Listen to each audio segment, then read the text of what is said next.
So, right, welcome to the Builder Investor Podcast. Today we have got Scott. He's come to talk about the show that he puts on. And basically, he's a good mate as well. He's local, pretty much just up the road in Nantwich. So, hi Scott, welcome. Thanks for coming, mate. Rob, thanks for having me. Yeah. Do you want to, for everyone, just give us a little bit of a description, what you've been doing in the world of property and what you're doing at the moment? Yeah, absolutely. So, started in property back in 2015, 2016 as an apprentice working for a developer, and literally applied through .gov, got the job, and that kind of, I suppose, launched me into the world of property. I didn't realise it was a passion to begin with. I think I fell in love with the idea of that, you know, success, business, that sort of stuff was kind of what was appealing to me. But throughout my career, I kept coming back to property. I had other jobs as a youngster. I did door-to-door sales, e-commerce, buying, various different stuff, but ended up back in the property circle, and then bought my first property at 23 using investor finance with a JV partner. Kind of grew the portfolio from there, bought a lot of HMOs, did flipping houses, lease options, all the sort of creative stuff. And then I decided that landlording wasn't for me. Sold all our the shared properties that we had, bar one, which I got rid of the year just gone, and sold all the HMOs sort of after the market had obviously gone ballistic after COVID. So there was no planning to that timing, but obviously got lucky there. Yeah, and end up with any rogue tenants. Was that a deciding factor? And a little bit. I mean, we didn't have anything too drastic. Yeah. But I kind of, as my career sort of progressing, as I'm getting older, I don't want to be pigeonholed into property, and I think I can use my time more effectively doing business than I can sort of being a landlord. Yeah. So I didn't want that to be a distraction to growing businesses, obviously the show and other businesses. So that was kind of the incentive really to kind of shorten or at least end my landlord career. Yeah, I mean, how long ago was that? Was that a recent thing, or was it the last couple of years or so? Slowly over the last 2.5 years I've been off. Yeah, it's been a general consensus that kind of the world and his dog is kind of after, you know, landlords, property investors. Everything's against them at the moment, isn't it? And has been for the last couple of years. There's been reforms, there's been, you know, the impact of different sections coming in and stuff like that. Yeah. And I would imagine there's a lot of people that have exited the market of being a landlord, basically, due to what's been going on. 100%. I mean, I've talked about it on obviously my podcast with guests, but it's becoming more and more difficult to be a landlord. Yeah. And it's not just the regulation side, it's also the societal side of it as well. The pressures, the fact that there is no support for landlords to, you know, we're a capitalistic market, and if people think that housing should be free or should be affordable, that's just not how capitalistic markets work, unfortunately. Well, it's just not feasible for a start, is it? You know what I mean? No. Houses cost money. Yeah, and there has to be an equilibrium of, you know, rent prices, landlords, tenants, that, you know, where there's a market, money flows, and there's a market for that. And ironically, the people that are so agitated by landlords often rent, and they hate landlords because they're renting, and they blame landlords for the fact they're the ones that need them the most. Exactly. Yeah. So, you know, if we got rid of all these landlords, where are people going to rent? Yeah. We're going to depend on the government. Well, the government would need trillions to replace landlords. Like, literally would need trillions of pounds to replace landlords. I mean, 2 to 3 million landlords that we've got in the UK. Like, we need them. And I only see this whole shift in landlords exiting the market as a downside for tenants, because rents are going to go up. Well, that's shown already, hasn't it? You know what I mean? Over the last 12 months alone, rents have skyrocketed, haven't they? Yeah. So that whole argument has actually reared its ugly head, and starting to see that already. Absolutely. So, and then I think it was on your podcast I watched last night, I saw Wendy Whitaker. Yeah, that's right. Say something about the fact that she thinks that rents are going to go up again, similar kind of amount over next year. So, yeah, the proof's in the pudding, mate, isn't it? So, I mean, it's inevitable, isn't it? You know, based on supply and demand metrics, when there's more demand than there is supply, and that's only going to get worse, then naturally prices go up because we operate in that type of economy where there is the equilibrium is based on supply and demand often. So I think the market is certainly evolving rapidly, but it almost seems that the fixes, or at least the fix that we need, isn't being addressed. It's just being there's a lot of people, you know, coming into the market due to the £1 courses that I won't start talking about because we'll be here all day. But yeah, I mean, they're not high quality landlords that are coming in, are they? You know, there's a lot of training that's involved, a lot of education. Yes, they are out there trying to get educated, but if you're paying £1 for education, you know, the quality of that education is going to show in reflection to what not what they're paying, because yes, in theory you could go out and do it for nothing, are you with me, with the likes of YouTube and you know, all the social media posts that are going around. But there's a bit of a flaw somewhere, and we need some kind of a shake up. Same with the planning, you know, planning and things like that. Anything to be honest to do with the government needs a good shake up. And unfortunately I don't think we're going to get that in our lifetime. So maybe in my lifetime, but you're a bit younger than me. So let's go back to when you were younger then. Obviously you've mentioned you got this apprenticeship off .gov. You know, talk a little bit more about that, because that's not the normal apprenticeship that people try and find, and it's not something that you would typically find on the .gov website, is it? You did well to spot that. Really. I mean, you know, create your own luck in a way, but I was lucky for the role that I sort of landed. I mean, the person that I worked for, I think entrepreneurship, success, business, kind of that orientation towards it, you've kind of got to have that embedded in you somewhere. I was just really fortunate that the person that unlocked that for me, I was 18 at the time. That I was. Or were you the kind of kid that was like selling sweets in the playground? You know what I mean? Bags for 50p and stuff like that. I was doing that, but I wasn't thinking, I'm going to be like the next, you know, Bill Gates. It was just embedded in you, to try and make some extra money. The truth is that you know, I didn't come from a super rich family, and if I wanted to spend some money on, you know, a game or something like that, I had to somehow earn it, because it wasn't coming from home. So it kind of, that, I suppose, entrepreneur spirit that I kind of had as a youngster is partnered with the fact that if I didn't provide my own funds, I might not have had it. That's what obviously pushed me to I had this discussion with someone the other day about where you come from as a child, and people say, you know, I came from a really bad upbringing, I had no money and whatsoever. And then you get these people that are kind of not middle class, but quite, you know, lived quite comfortably, had decent upbringings.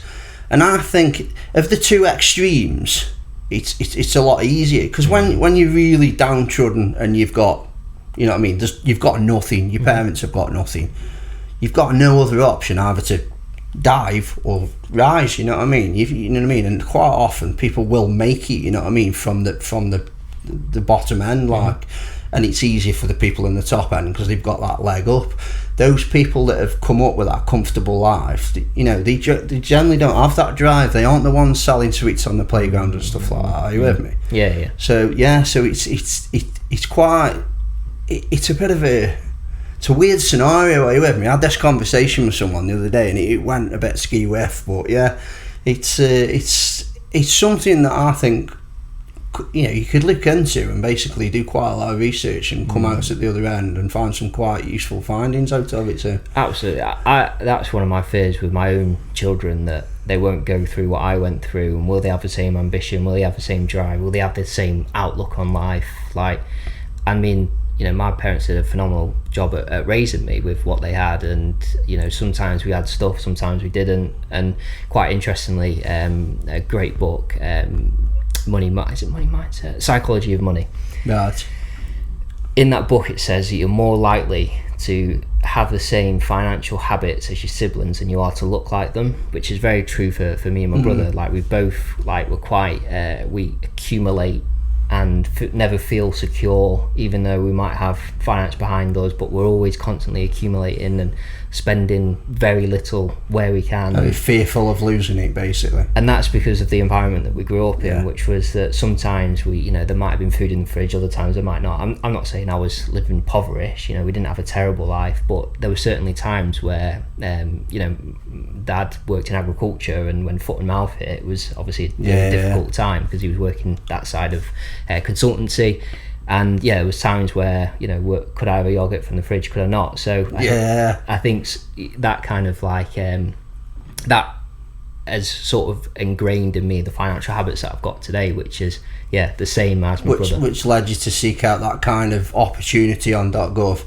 So I mean, it's good, because it's like a lot of people just won't get off their arse and find things like that, will they? No. So like you say, you make your own luck. You go out looking for things like that, and you spotted something. And then how long did you do that for then? Not long. Is it just a case of not getting on with the guy that he was shadowing, or? Yeah, so I probably looked at him as a mentor initially, but I mean, people will know what narcissistic personality traits are like, and some business owners have that trait, and unfortunately the environment that I was in was not healthy from that sort of perspective. From the person that I used to work with, I always say to people, if you put them on a desert island, they'd literally become the prince of that desert island, because they're just so switched on. They're not afraid, if they had to step on people to get to where they needed to get to. So from an employee perspective, that it was quite a quirky and working environment. It wasn't a normal working environment. HR didn't exist in that place, put it that way. So I kind of stepped away from that environment, not because I wasn't benefiting like educational wise. I kind of got to a point where I wasn't gaining anything, and I've always been of the same sort of mindset. Either I gain an experience or I gain money, and if I don't gain either and it's not progressing me in a way, then I need to move on. Exactly. So I kind of got to that point, and then sort of moved on to working door-to-door sales at that point. Right, okay. So you've done quite a few bits of, jobs and stuff, and has it general been salesy, marketing type of jobs that you've done? Much, yeah. And then, I know obviously that you were in finance as well, weren't you, at some point? Yeah, so part of a company. I had the commercial finance and mortgage company. So when did that come about then? After a while after you did jobs that you'd been doing, leading up to it. So bought my first property at 23. Started to then just focus purely on buying property. Bought quite a lot over a sort of 12-18 month period. So that was like 2019, 2020. COVID happened. Business model obviously was somewhat flawed, because I didn't know where the market was going to go. Yeah. Being the entrepreneur, I guess, that I wanted to continually progress. It was like, I don't want to sit still. I've got to do something. And we kind of used lease finance for our HMOs and on furniture. So what we're sat on now, sort of thing, beds, wardrobes, that sort of stuff. We'd use that in one of our HMOs. The person that we kind of used, it was like, well, if they can do it, why can't we do it? So anyway, we contacted lenders, obviously in the midst of COVID. So trying to find lenders willing to lend money during that time was difficult, but we managed to do it and kind of grew that business to a reasonable turnover. Realized that we were sort of onto something. As we went into lockdown, we managed to sell 2 properties that we were flipping just before we kind of went into lockdown. Hindsight, we should have held them, we would have sold them for loads more, but that's a different story. And we used that money to basically buy into a mortgage brokerage and bring a business partner into the commercial finance brokerage that were doing the leasing. And then we diversified the products that we were offering. So we were doing full range property finance, full range business finance, mortgages, protection insurance, and sort of grew the business to team of 12. I think we got to peaked at. And then back into 2022, I wanted to go in one direction. The business partners wanted to go in another direction, and I said, well, you buy me out and I'll go and do something else. Off you go in your direction, yeah. So the properties that you did buy, obviously, moving towards that, what kind of timescale are we talking now? Of a few years, or was it? No, it was probably 2 year span. 2 years. We bought 8 properties in that period. That's good going then, isn't it? Yeah, it's pretty. So it was all that. Did you raise finance to actually do that? Yeah, so a mixture. So I was fortunate that the business partner that I went into business with had another business that he sold at a young age, and he was using that money to invest in property. I'd kind of had the industry exposure and experience, obviously working on sites, working in estate agents, working in a HMO letting agency. So I'd kind of had that broad knowledge of the industry.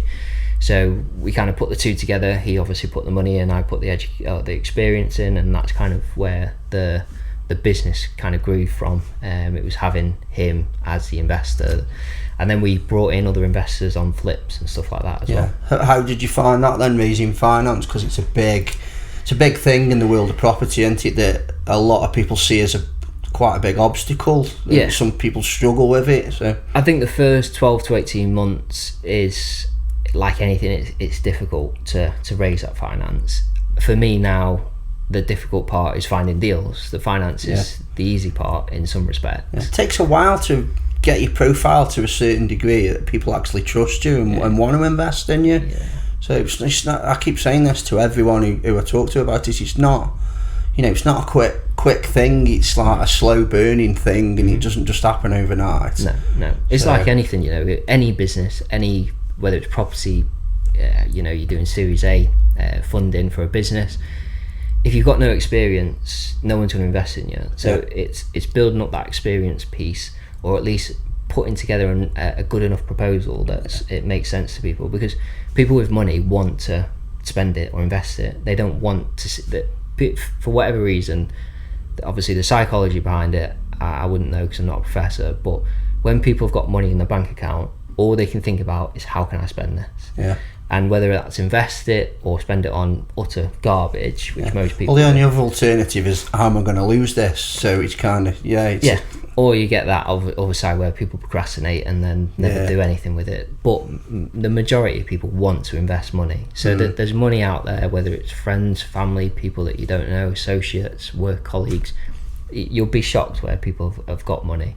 But a good method, particularly in the early days, is to find a deal, send it to someone that you think might have money, and say, I'm going to send this around to people that I know. I'm just getting people's feedback on this deal. You're not asking them for money. You're saying, I'm going to send this out. Can you just have a quick nosy at this and what your thoughts are? And maybe they might come back. I tried that one a few times with people that I already knew that had got money. Just have a look at this. I know you're in, that kind of world, and what do you think? And it didn't work at the time, but it has done since. So it's a good strategy, really, isn't it? It's because you're not going in what I call gun ho, are you? You're almost saying that I don't really need you. I just want you to have a look at it. And people come to their own devices to go, oh, I'll invest in that. And it's different for people then. They don't feel like they're being sold to. They feel like they've asked and not you've asked them, kind of thing. So also something I wanted to talk about is, obviously, I take it one of those properties was one of the properties that you had on TV, Homes Under the Hammer. Yes, mate. So tell us a little bit more about that.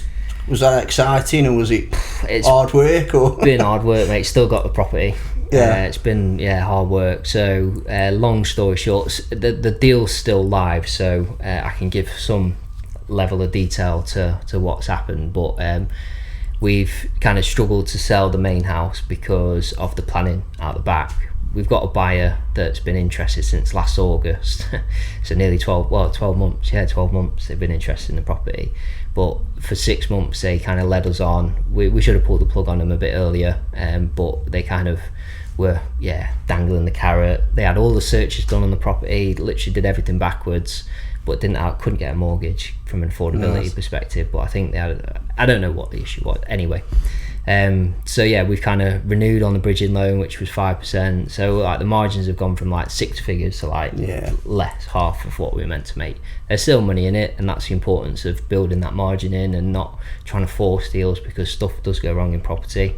I've had 9 deals at work, and they got one deal that hasn't. So but we'll still make money, just not in the time frame that we were kind of hoping. On top of that, we still haven't got planning permission for the units out the back, and that's now what will be month 15 almost. So 15 months. Yeah. That's the planning department for you, isn't it? It's 100%. What was the exposure like of actually being on TV then, being on that programme? Because it's a well-known programme, isn't it? Yeah, I guess, a few of my friends, old friends messaged me and family saw it and, that sort of stuff. I think it was, good exposure, but would I do it again? Probably not, but No. It's certainly one that I've ticked off the bucket list for sure. It ended up in the local Chronicle as well, because I think Dion said it was like the best property he'd ever seen, all Victorian features and stuff. So yeah, it was a really nice property, wasn't it, with all the old mint and tiles and all sorts. Absolutely stunning. If it was anywhere else on planet Earth other than Crewe, it'd be £1 million that. Yeah, put it in the centre of Chelsea. Yeah, 10 million then. So. But it's obviously location in it. So but yeah, stunning. They don't build them like that anymore. It was really I believe it was Mornflakes, a family, had that property, and it had obviously loads of acreage before they built that massive estate around there. So it had servant stairs. It was the semi was one house once upon a time. Yeah, obviously they split it, but it would have just been humongous. It would have been stunning back in the day. Yeah, so obviously now you've moved on to the developer show. You've done quite a few things in between that I've seen. Done plant hire, welfare. You've done quite a number of things, haven't you? So I mean, I can swear on this podcast, can't I? You can do whatever you want on this podcast, mate. So the phrase I've within reason. Yeah, sure. The phrase I've been using is, if you throw enough shit at the wall, something's bound to stick. Yeah. And obviously when I sold my business, I didn't have anything really that I was aiming at apart from the property store.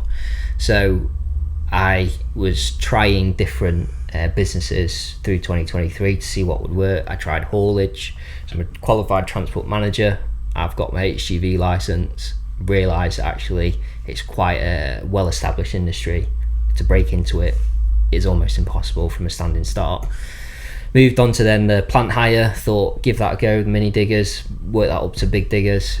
Just you need to go straight to the big digger stuff, but then you need contacts within the industry to do that. The mini stuff, you can make a living, you can't, it's not really a business unless you get massive very quickly, which is difficult to do.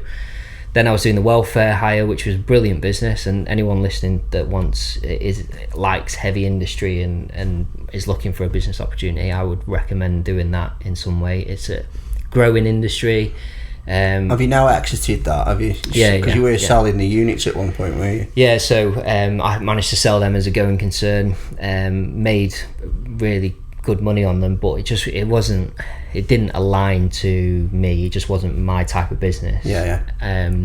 So then that kind of led on to, there was a crossover. I found the show, or established a show, and then realised actually if I was doing the welfare in the show, then I'm going to neglect either. Yeah, one's going to suffer. Yeah, so made the decision to sell the welfare units, and then obviously focus all the attention on the show, which has just gone from strength to strength this year, which is a blessing, amazing, great, and I'm enjoying it's amazing to see, mate, because obviously I've been following. I came to the one in Stoke, obviously.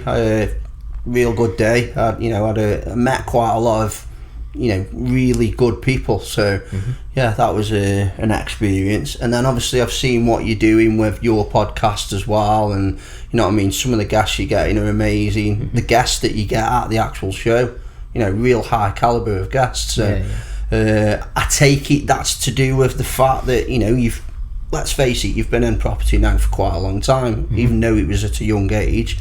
So you will naturally have built up contacts, got to know people, you know what I mean, and it's quite easy then to go and approach these people, I would imagine, isn't it? Yeah, definitely. I think it's kind of I guess I'm creating a platform that people can benefit from indirectly or directly, and my biggest ambition in life is to create something that's bigger than me.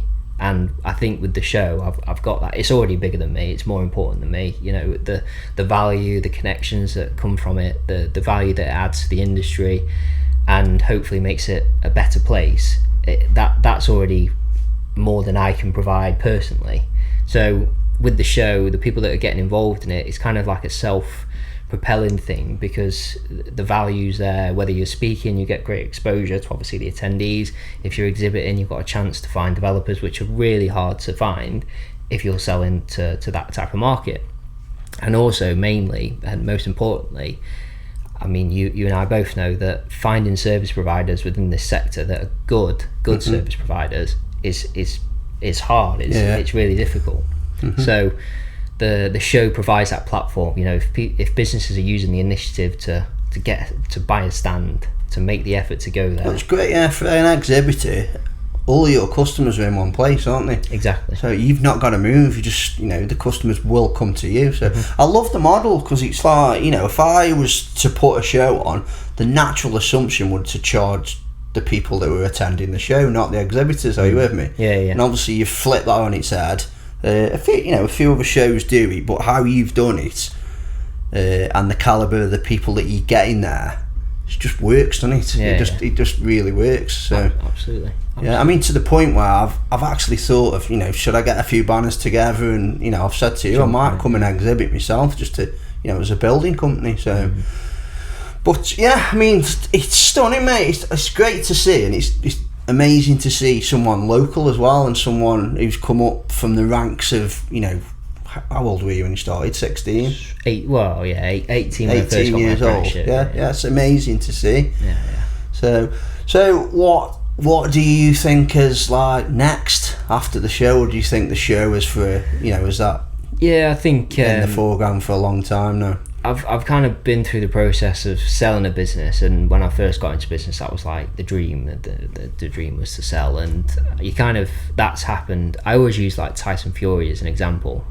Bear with me with this. So he kind of got to the pinnacle of his career, heavyweight champion of the world, and then dropped off the face of the earth, addicted to drugs, drinking all the time, because he'd reached that kind of pinnacle and had nowhere to go. And although it was great, you know, the money came in, I was comfortable, it just, life carried on. Like nothing changed. It just, obviously I could do more things, but then the things that I can do, I can't do anyway, because the missus works or friends are at work. So it's kind of, unless I move, you know, to Dubai or somewhere, then I'd probably get away with that, but I didn't make enough money to do that, sadly.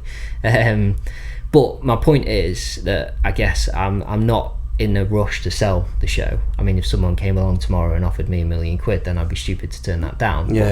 But the ambition is to grow it to a point where I can somewhat step back in a way, but obviously from an operational kind of, I hate the word CEO, I think it's been killed by a few people, but I guess that's kind of the position that I'd like to sort of get to with the show, where I'm not a main cog within that business. But are you enjoying being a main cog at the moment? Yeah, I think I don't mind it. I know that it'll lead to obviously not being that main cog, but I am the main cog at the moment. But I'm trying, over the next 12 months, particularly as the business grows, I'll be bringing in more people to organise the event. I've got part-time marketing at the minute, but bring that full-time, have a full-time sales exec or business development manager, however they want to refer to themselves as, both the same thing basically. But so that's kind of the plan with the show, really. It's kind of get it to a nice, comfortable place. Operationally, it's a great business because it's kind of, you know, there's a few different areas within, or very little areas that need to be covered. You've got marketing, event coordination, and sales. That's it. That's basically the business. And obviously then you've got customer service and stuff like that, but that kind of links into sales. But operationally, it's a very easy business, rather than, you know, building contracting like you do. There's a lot of moving parts. 300,000 invoices for one job for materials. Exactly. There's a lot. There's like, logistically, there's a lot. It's like lettings, stuff like that. The margins are slim because operationally it requires so much time and effort, whereas with the event stuff, the margins are good, and operationally there's not a lot that kind of goes into it in terms of like complexities, if that makes sense. I mean, obviously to deliver a successful event, there's still a lot that goes on behind the scenes, but it's not complex. It can be cookie cut. So. Yeah, it's great, mate. Like I say, because I'm kind of relatively new in property. Are you with me? Within the last 18 months, maybe a couple of years. And obviously being new, you want to get out there and experience these kind of things, these shows, the events and the networking meetings and stuff like that. So over the last maybe 16 to 18 months, I've been to a lot, and I'm not blowing smoke up your arse here. Yours is one of the best ones I've been to. Are you with me? Yeah. So the work that has gone into it is noticed. Are you with me? And a lot of people said the same as well. So what do you ever see it leaving the UK? Do you see it going abroad? 100%. Yeah, absolutely. Yeah, because there's some good markets out there. Well, you just mentioned Dubai for one, haven't you? So. Yeah, Dubai, America. I know sort of some really big exhibitions are just sort of getting that foothold in there in the American market, and I know places like Miami, Texas, obviously that's going crazy at the moment. So there's certain areas in the States that I think the show would do well. I'd have to rebrand because obviously they call it real estate over there. But well, Grant Cardone's absolutely. You know what I mean? He's brought real estate to the masses, hasn't he, over there? Absolutely. Kind of to what maybe some of the the educators in this country have done it. But yeah, he's whipped up a big storm, hasn't he? Really? Absolutely, so. And for whatever reasons, Americans are more receptive to landlords and real estate over there, and business. They're more receptive to education as well, and that and learning and attending events like that. Seminars, and when you read, the majority of the books that I've read. That I say read, listened to, because I'm quite dyslexic. So, they've all been from American authors, and they believe in this philosophy of making it big, and and doing well for yourself. And we kind of, a lot of the British public look down on that, don't they? Obviously, the American culture. It's more, people want you to do well in America, whereas here in the UK, it's almost, they want you to do well, but not as well as them. Yeah. Are you with me? So if you've surpassed what they are doing, they'll generally either try and pull you down to where they are, or they won't root for you, will they? No. And then until you get to that like extreme level, and then they'll. Then they want to know you. Yeah. But I guess you've just got to, if you want to be successful, you got to fight through that culture and just go for it. And you and I both support each other on social media and what have you, and you find pockets of people like that will support you and got that abundance mindset that will help you propel yourself to the next level. I've noticed that though, and coming from the world of construction, which is massively, people are one against one. Are you with me? No builders are like getting involved with one another and helping each other out. They don't combine their efforts like that at all. It's competition basically. Whereas in the world of property, everyone thinks that collaboration will make you go further, and it is true. You know what I mean? It's there's no point in arguing, because both of you, if two people start an argument, especially online or something like that, you both look dicks basically. Are you with me? So and it's that's something that I've not seen other in the world of property.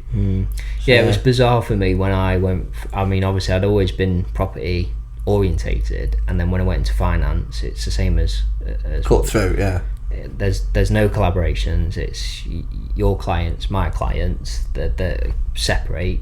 There's a rivalry locally, so I think that was bizarre to me, because I always think that if you're of that abundance mindset where there's enough business to go around, then it's almost like you spend so much effort on the rivalry that if you just forgot that shared best practices, both businesses could grow against other businesses from different areas.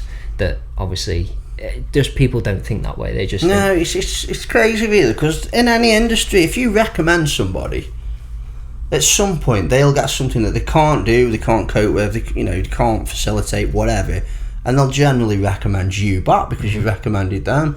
And it's a you scratch your back, you scratch my back and I'll scratch yours kind of. Absolutely, it works 100%. So and coming into property, it seems like you say everyone's got this abundance mindset, that there's plenty to go around, and yeah, it's quite refreshing for me coming from the world that I've come from. I bet. Like I say, but yeah, I've done it before where I've recommended other building companies because I'm too busy, and I'll get a call saying, why have you recommended, how much do you want? And it's like, nothing. I just, I'm too busy, so someone else might as well do it. Yeah. I know you do a good job, so there you go. Yeah. And he was like quite bewildered as to why I'd done it, and it's like, we just recommended you. So yeah. So what is it that you do for fun then, or does that work? Pretty much, yeah. Work is fun. I bet you know that feeling, but and most of the listeners probably. I think main thing for me is gym. I do a bit of clay pigeon shooting. I'm quite sporty, active. I've always been like that, and that's probably my kind of release from the business world. But most of the time, play a bit of games every now and then. But most of the time, I'm focused on how can I grow my business, how can I better myself, how can I be better than I was yesterday.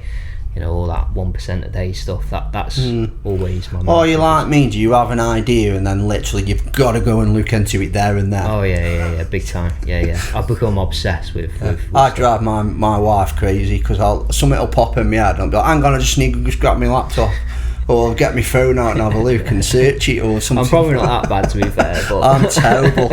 But I've had to learn over the years. I'm terrible for flip-flopping. I'll have one great idea, get halfway through it, and I think, shiny penny syndrome, isn't it? And I've had to knock that out of myself getting into the world of property because a deal can take a long time. Are you with me? 100%. Yeah. I've kind of found a nice balance with that. I understand where I'm probably the same, where I come up with ideas and then I'll spend 3 months like intensely operating those ideas, but then I know as long as I'm in that kind of honeymoon phase, is probably what I call it, I make sure I bring in mechanisms that allow me to continue that momentum. So bring in staff, bring in processes that allow more automation, make my life easier.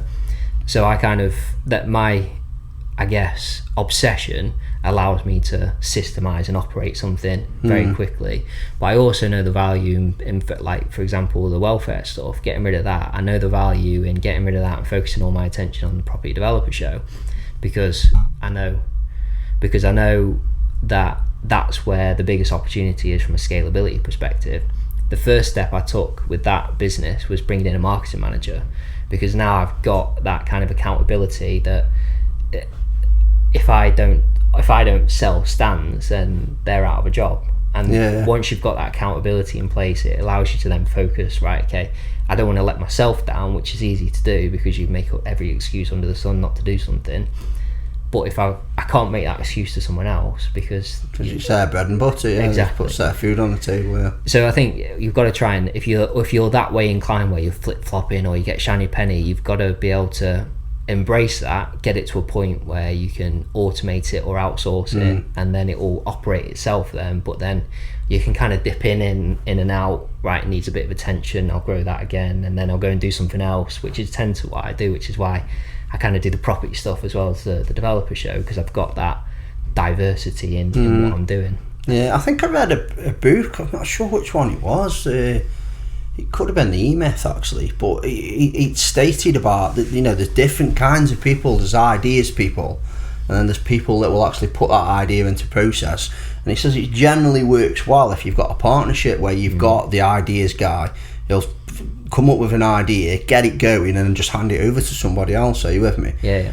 And it's that's what I tried to do with, I got into a merger with another building company, and that was my idea. It didn't work, you know what I mean? I'm back as Greenwood now, kind of thing. Yeah. But I'm glad I did it because, I'm not one of these people that want to look back and think, what if? Are you with me? I'm glad I had to go at it and didn't work. So what? We get up, dust ourselves off and crack on again. So absolutely.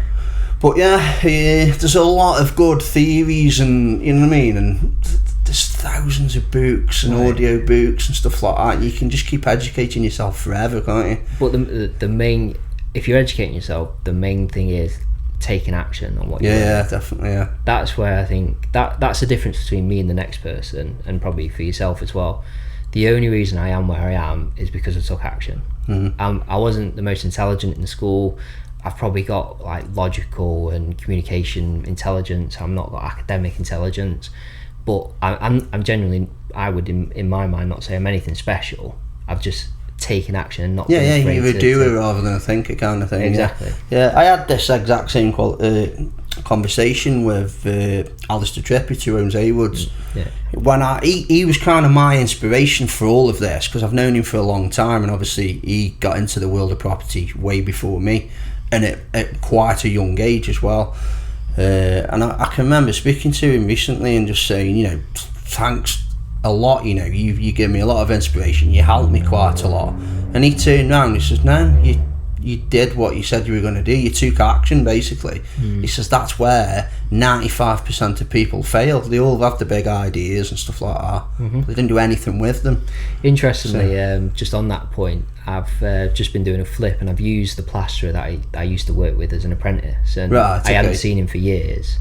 And anyway, he was looking for obviously some foreigner work and what have you, as they call it in the industry. And he sort of made a comment. He said, you've done it, haven't you? And I was like, what do you mean? He's like, you know, on site when you were like, I'm going to be buying my own houses one day, and everyone was like, what are you talking about? Yeah. He's like, you've done it, because he was like, whatever he said, because obviously I used to learn from him. He was like, the students become the master or something like that, and I was like, yeah, I'm shit at taking compliments, like, so I was like, yeah. And then I went away, sort of process what he said. I was like, shit, yeah, I did say I was going to do it, and I have. Yeah, when you look back at what you said you were going to do, and you realise I actually did it, it's quite an accomplishment, and it's good for your own self-confidence as well, and it spurs you on to actually go on and do more. I think as well, like as entrepreneurs, or you know, as anyone that's got any success in life, they're never what's the word I'm looking for, like comfortable, or they're never happy with where they're at. They're always looking for that next move.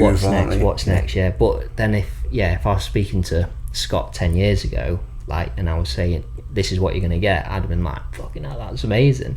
But in my mind now, I'm like, I need the next thing. What's the next thing? It's kind of the entrepreneur kind of curse in a way, but that's what drives you to become that better version of yourself. And it's all about the process, not about the end result, that obviously matters.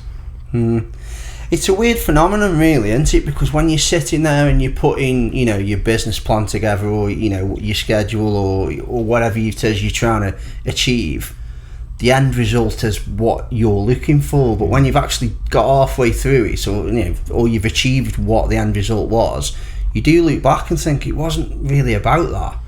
It was about the doing, about like you say, I hate the word journey, but you know, it's another one of them. You know, it's been overused by X Factor and the likes, hasn't it? But it's getting to where you perceived you wanted to be in the first place. Yeah, 100%. It is that. I mean, I've just reread Millionaire Mindset, T. Harv. I read that book like 10 years ago. Yeah. You know, most of it didn't make sense back then. Well, that's on my list. That's one of my next ones I want to. It's 100% worth reading, and the principles in that are basically what I've implemented throughout my life to get me to where I am. And one of the key elements towards the end of the book, I think it's in the last few pages, it literally says like about that, like it's not about the end result, it's the person you become in the process of getting that end result. That's what, because if you and I lost everything tomorrow, it would probably take us 2 years a year, 2 years to rebuild to this place. That's where I've struggled, because obviously I've started all of this. Obviously I've been in business pretty much since being a teenager. You know, I was forced to go self-employed as an apprentice, you know, at 17 years old. So I've been in business, but as I keep saying to a lot of people, I wasn't a businessman, I was a tradesman.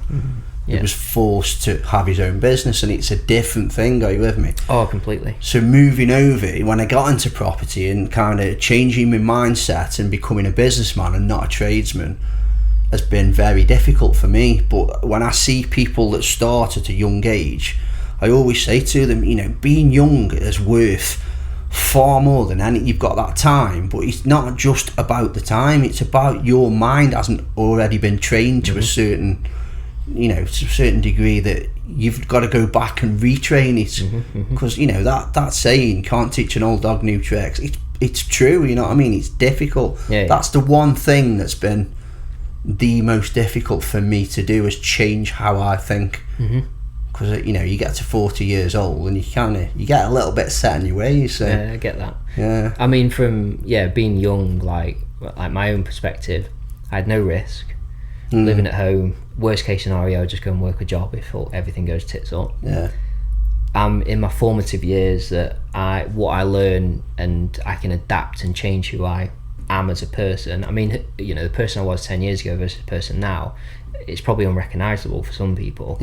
They probably, you know, again, living in a small town, they probably think I'm still Scott from, you know, back in school, and the lad that used to misbehave and be the joker of the class, that sort of stuff. And they probably still see me as that. And when they see me in a business setting, they're like, who is that person? But that's because over that 10-year period, I've evolved obviously into who I am today, which is like just a full-time business owner. And probably you know, if you watch this back in another 10 years time, you'll be a completely different person again. What a load of shit he's talking. What are you talking about? Exactly. So, but it's kind of interesting as well, and kind of on the point of like director and self-employed, that I always kind of use the example that there are three types of categories: as employed, self-employed, and director. And people often confuse self-employment and director as the same thing.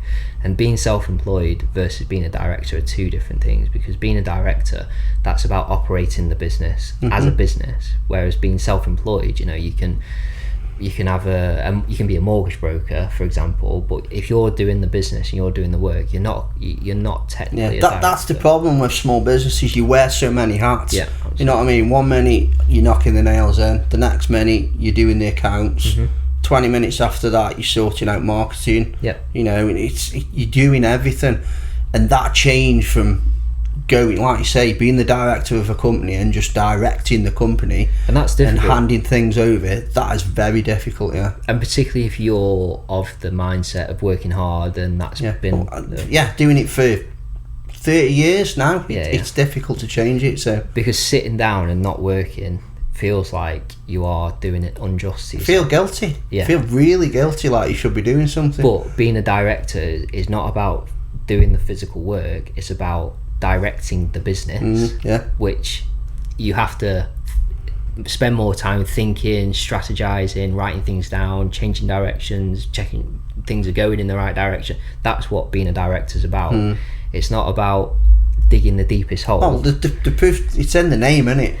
You're directing the company. Exactly. It's not about digging the deepest hole, it's about figuring out where to dig the next hole. That's what a company director is, whereas self-employed is all about digging the hole, finding the hole and digging the hole. But if you can focus on just finding, like, the directing it, obviously I'm using that in metaphorical terms, but being a company director is moving away from that, which that's been difficult for me to do, even as a youngster, and even being of that kind of mindset and being able to adapt myself quite quickly, to move from being a self-employed mindset into a direct company director mindset. It was a challenge. It's difficult because of the guilt. Definitely difficult. Well, mate, we're moving on, 48 minutes, so I think we better cut it there. So how can people get in touch with you if they want to attend the show, or they just want to have a chat with you, or, you know, anything like that? So if you follow Property Developer Show on Instagram, TikTok, Facebook, LinkedIn, everywhere. If you want to book a ticket onto the Manchester show, which is 4th of September this year, obviously, the show runs from 10 a.m. till 3 p.m. We've got 13 speakers now. We did have 12, but we've got an extra one. We've got 41 exhibitors currently, and we're on target to have about 600 registered people for the day, so it's going to be a busy event. I've got it in my calendar anyway. I think I'm going to bring a camera and just interview people while I'm walking around. Do it, mate. And I'll send it over to you at some point. Sounds good. If people want to book a ticket to that, obviously it's free. They can go to the website www.propertydevelopershow.co.uk, and if they want to reach out to me directly, then my Instagram is Scott Lewis, Luis Williams. Spot on, mate, and really appreciate you coming, mate. Pleasure. So thanks for tuning in, guys. You can catch this either on YouTube, Spotify, or wherever else you get your podcasts. And if you are watching on YouTube, obviously drop down below and give us a like and hit that little bell icon, and we'll see you again, guys. Cheers, guys.